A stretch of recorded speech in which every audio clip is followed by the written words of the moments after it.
2 స్పూన్లు శనగపిండి ఉడుకుతుంది కదా, ఈ స్టేజ్లో శనగపిండి వాటర్లో కలిపి ఇలా పోసాను. ఇలాగ రెడీ అయిపోయింది పూరీ కూర.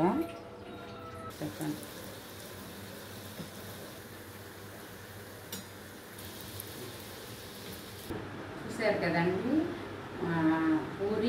పూరీ కర్రీ చేశాను. అది బాగా వచ్చిందో చూడండి, చాలా టేస్ట్గా ఉంటుంది, చేసుకోండి. చూడండి ఇలా. బాయ్ అండి. అందరూ సబ్స్క్రైబ్ చేసుకోవట్లేదు, సబ్స్క్రైబ్ చేసుకోండి, లైక్ చేయండి, షేర్ చేయండి, మీ ఫ్రెండ్స్కి షేర్ చేయండి ప్లీజ్.